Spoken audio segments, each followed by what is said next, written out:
Phrase আর ক্লজের মধ্যে basic difference কোথায়, কি করে আমরা বুঝবো কোনটা ফ্রেজ কোনটা ক্লজ, কি করে একটা সেন্টেন্সে ফ্রেজ ইউজ হয় আর কি করে একটা সেন্টেন্সে ক্লজ ইউজ হয়, চলো আজকে একটু বুঝে নেওয়ার চেষ্টা করব। দেখো, ফ্রেজ কি বেসিক্যালি কোনো সাবজেক্ট ভার্ব কম্বিনেশন আমরা পাবো না। ওকে, নো সাবজেক্ট প্লাস ভার্ব, এই কম্বিনেশনটা থাকবে না। এখন এর মানে কি, অর্থাৎ সাবজেক্ট থাকতে পারে আবার ভার্ব থাকবে না, আবার ভার্ব থাকতে পারে হয়তো সাবজেক্ট নেই, আবার সাবজেক্ট ভার্ব কোনোটাই থাকবে না, কিন্তু দুটো একসঙ্গে কখনোই থাকবে না, অর্থাৎ সাবজেক্ট ভার্ব আমরা একসঙ্গে পাবো না। সাবজেক্ট ভার্ব যখনই একসঙ্গে আমরা পাবো তখনই সেটা হয়ে যাবে কি একটা ক্লজ। ওকে, অর্থাৎ যেটা এখানে নেই সেইটা হচ্ছে ক্লজ, সাবজেক্ট ভার্ব কম্বিনেশনটা। এখন যেহেতু এখানে আমরা সাবজেক্ট ভার্ব কম্বিনেশন পাচ্ছি তাই এটা একটা কমপ্লিট আইডিয়া দিচ্ছে, আর এখানে সাবজেক্ট ভার্ব কম্বিনেশন পাচ্ছি না তাই এটা কি হয়ে যাচ্ছে একটা ইনকমপ্লিট আইডিয়া। ওকে, আমরা কি জানি যে একটা সেন্টেন্স তৈরি করতে গেলে সাবজেক্ট ভার্ব এগুলো তো দরকার পড়ে, তো সাবজেক্ট ভার্ব যদি সেই কম্বিনেশনটাই আমরা না পাই তাহলে কি হবে, মিনিংটা কমপ্লিট দেবে না, হাফ মিনিং দেবে, সেটাই বলছে। দেখো কিছু এক্সাম্পল দিয়ে আমরা ব্যাপারটা বুঝে নেওয়ার চেষ্টা করি।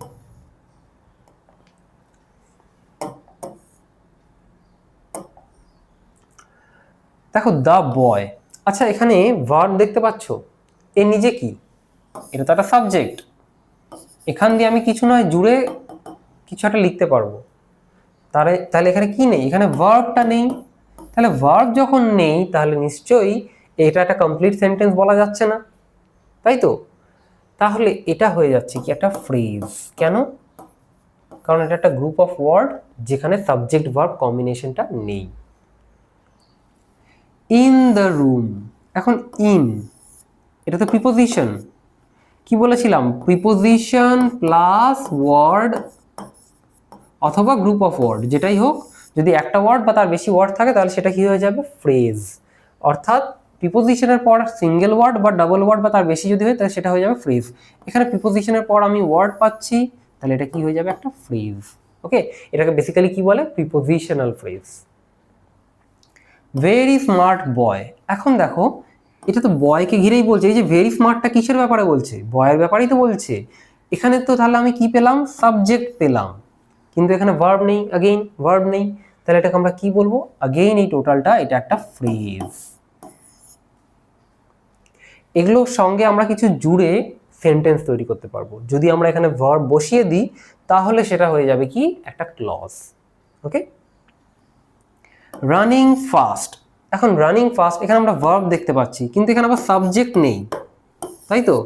সাবজেক্ট নেই অথচ ভার্ব আছে, তাহলে স্টিল এটা কি হয়ে যাবে একটা ফ্রেজ। ওকে, কারণ সেটাই নিয়ম, সাবজেক্ট থাকতে পারে বা ভার্ব নেই, ভার্ব থাকতে পারে বা হয়তো সাবজেক্ট নেই, বা হয়তো দুটোই নেই, যেমন আমরা প্রিপোজিশনাল ফ্রেজে দেখলাম সাবজেক্ট ভার্ব কোনোটাই পাচ্ছি না। ওকে,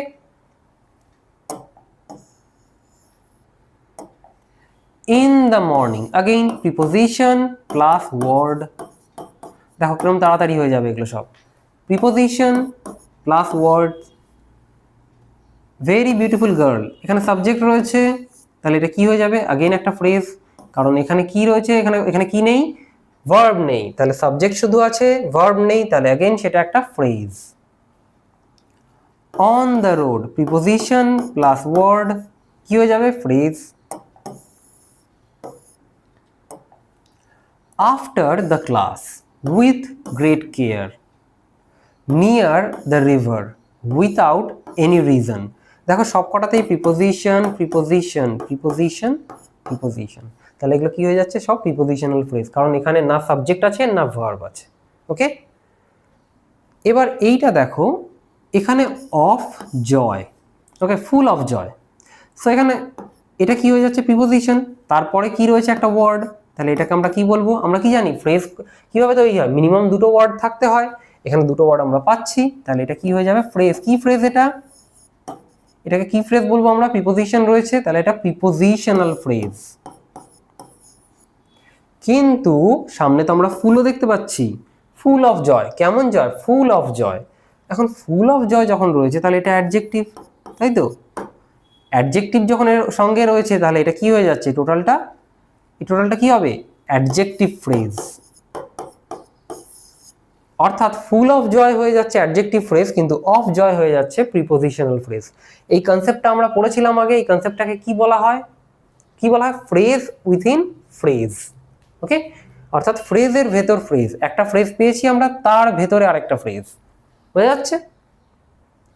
আচ্ছা, এখানে তো কোথাও আমরা সাবজেক্ট ভার্ব কম্বিনেশন পেলাম না। এবার আমরা একটু এই দিকের এক্সাম্পলগুলোতে যাই। দেখো, শি ইজ রিডিং, এখন শি কি সাবজেক্ট, ইজটা কি ভার্ব, তাহলে she is reading, she is reading মানে কি, সে পড়ছে, তাহলে এটা আমরা ভার্ব ফ্রেজ বলতে পারি, কারণ এখানে তো কোনো অবজেক্ট নেই, আছে কি, নেই, কিন্তু আমি দেখতে পাচ্ছি সাবজেক্ট ভার্ব দুটোই আছে, তাহলে এটা টোটালটা কি হয়ে যাবে, ক্লজ। হয়ে যাচ্ছে? কারণ আমার কি দরকার, ক্লজে সাবজেক্ট ভার্ব দরকার, এখানে সাবজেক্ট ভার্ব আমি কোথাও একসঙ্গে পাইনি, কিন্তু এখানে সাবজেক্ট ভার্ব পেলেই সেটা ক্লজ হয়ে যাবে। হি প্লেজ ফুটবল, এখন এদিকে কি আছে আমার দেখারই দরকার নেই, এখানে সাবজেক্ট পেয়ে গেছি, ভার্ব পেয়ে গেছি, একটা কমপ্লিট মিনিং পেয়েছি, এটা ক্লজ। হয়ে যাচ্ছে? I know that he is honest, তাই তো? এখন দেখো, এখানে দুটো পার্টে ভাঙা হয়েছে, I know that he is honest. Okay, আচ্ছা, এখানে আই নো একটা সাবজেক্ট আছে, ভার্ব আছে, তাই তো? এই সাবজেক্ট ভার্বটা যেহেতু রয়েছে, তাই এটা কমপ্লিট মিনিং দিচ্ছে, তাই আমি কি বলবো, ক্লজ। এখন এখানে রয়েছে দ্যাট, তাই তো? আচ্ছা, তারপরে দেখো তো, আমি যদি দ্যাটটাকে বাদ দিই, তাহলে হি ইজ অনেস্ট, এটা এমনি বসতে পারতো না? বুঝতে পারতো তো? তার মানে কি দাঁড়াচ্ছে, এই দ্যাটটা এই দুটো লাইনকে জুড়ে রেখেছে। এখন এই দুটো লাইনকে যেহেতু জুড়ে রেখেছে, তাই একে আমি কি বলবো,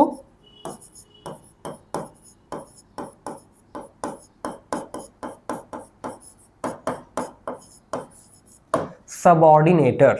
বলেছিলাম সাবঅর্ডিনেটর, সাবঅর্ডিনেটর অনেকগুলো তোমাকে দেখিয়েও দিয়েছিলাম, মনে রাখতে হবে না সাবঅর্ডিনেটর কোনগুলো কোনগুলো, তুমি যদি দুটো ক্লজকে চিনতে পেরে যাও তাহলে বুঝতে পেরে যাবে কোনটা সাবঅর্ডিনেটর, সব মুখস্থ করার দরকার নেই।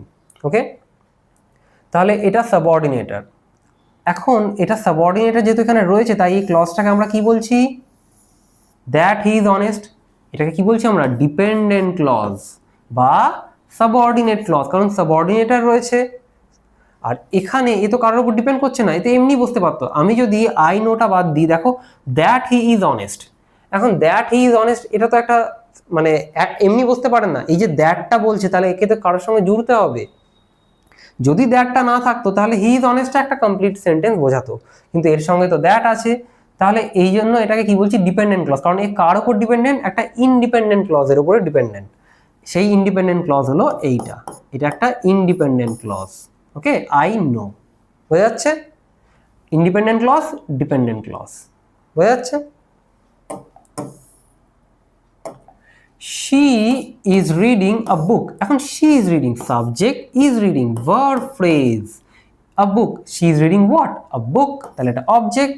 এখন she is reading a book, এখানে দেখো সাবজেক্ট পেয়ে গেছি, ভার্ব পেয়ে গেছি, এখানে দরকারই নেই আমার কি আছে, সাবজেক্ট পেয়ে গেছি, ভার্ব পেয়ে গেছি, চোখ বন্ধ করে এটাকে একটা ক্লজ বানিয়ে দিলাম, এটা ক্লজ, সাবজেক্ট আছে, ভার্ব আছে, পুরো মিনিং দিচ্ছে, ক্লজ।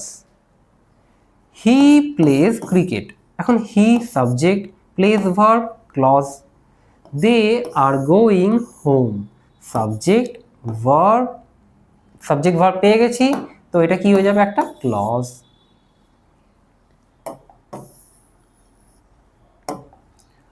when she arrived, দেখো এখানে সাবঅর্ডিনেটরটা সামনের দিকে এনে দিয়েছে, ঠিক আছে? এখন মনে করো আমি জানি না এটা সাবঅর্ডিনেটর, ধরো তুমি ভুলে গেছো কোনগুলোকে সাবঅর্ডিনেটর বলে। ওকে, তো আমি তো এইটুকু বুঝতে পারছি যে এইটা বাদ দিলে এই লাইনটা she arrived আর এই লাইনটা দুটো ডিফারেন্ট ডিফারেন্ট মিনিং বোঝাচ্ছে, she arrived we started eating, তাহলে দুটোর মধ্যে তো কোনো কোনো মিল খাচ্ছে না, কিন্তু দুটো ইন্ডিভিজুয়ালি কমপ্লিট কথা বলছে, তাহলে এইটা নিশ্চয়ই তাদেরকে জুড়ে রেখেছে এই দুজনকে, সেই জন্য কি বলা হচ্ছে, একে সাবঅর্ডিনেটর। হয়ে যাচ্ছে?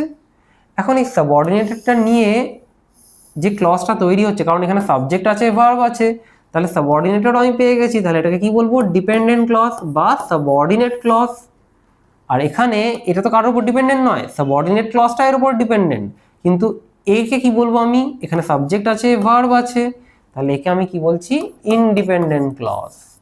হয়ে যাচ্ছে? Because he was tired, again দেখো বিকজ আছে, ওকে। এখন বিকজ আছে, তো এটা যদি বিকজটা আমি যদি বাদ দিই তাহলে হি ওয়াজ টায়ার্ড, এটা আমি এমনি লিখতে পারতাম। যদি বিকজটা না থাকতো হি স্লেপ্ট আর্লি, এটাও আমি এমনি লিখতে পারতাম। তাহলে এই দুটোকে নিশ্চয়ই জুড়ে রেখেছে এই বিকজটা, তাহলে এটা কি হয়ে যাবে সাবঅর্ডিনেটর। এখন সাবঅর্ডিনেটরের সঙ্গে এখানে দেখতে পাচ্ছি আমি সাবজেক্ট আছে, ভার্ব আছে, তাহলে এটা কি হয়ে যাবে ডিপেন্ডেন্ট ক্লজ, ওকে, বা সাবঅর্ডিনেট ক্লজ। আর এটা আলাদা এমনি বুঝতে পারতো, হি স্লেপ্ট আর্লি, সাবজেক্ট আছে, ভার্ব আছে, তাহলে এটা হয়ে যাচ্ছে কি ইনডিপেন্ডেন্ট ক্লজ, হয়ে যাচ্ছে। The boy is running fast. Subject, verb. Again clause. She sings beautifully. Subject, verb. Clause. We will win the match. We will win the match. Subject, verb. তাহলে কি হলো এখানে? এটা হয়ে যাবে clause. If you work hard. দেখো if. Again আমি যদি ifটা বাদ দিই তাহলে you work hard. You will succeed. দুটো আলাদা আলাদা লাইন, সাবজেক্ট আছে, ভার্ব আছে, এখানেও সাবজেক্ট আছে, ভার্ব আছে, তাহলে দুটোই ক্লজ আমি বুঝতে পারলাম। এখানে সাবঅর্ডিনেট একটা জুড়ে রেখেছে, তাই এটা সাবঅর্ডিনেট আমি এখানে লিখে দিলাম, তাহলে এটা সাবঅর্ডিনেট ক্লজ হয়ে যাবে বা ডিপেন্ডেন্ট ক্লজ, হয় এটা সাবঅর্ডিনেট ক্লজ নয় ডিপেন্ডেন্ট ক্লজ। আর এটা কি হয়ে যাবে, এটা এমনি বুঝতে পারছে, তাই এটা ইনডিপেন্ডেন্ট ক্লজ। অর্থাৎ ক্লজের ভেতরে আমরা সাবজেক্ট ভার্ব পাচ্ছি, কিন্তু ফ্রেজের ভেতরে আমরা সাবজেক্ট ভার্ব একসঙ্গে কখনো পাবো না, হয় সাবজেক্ট থাকবে, নয় ভার্ব থাকবে, নয় কোনোটাই থাকবে না। ওকে, আশা করছি সাবজেক্ট আর ভার্বের সাবজেক্ট আর ক্লজের ডিফারেন্সটা বুঝতে পেরেছো। কোনো কনফিউশন থাকলে কমেন্ট সেকশনে জানাও, আমি চেষ্টা করব নেক্সট ভিডিওতে তোমার কনফিউশন ক্লিয়ার করে দেওয়ার। আজকে এতটুকুই থাকলো, দেখা হবে নেক্সট ভিডিওতে, ততক্ষণ টাটা।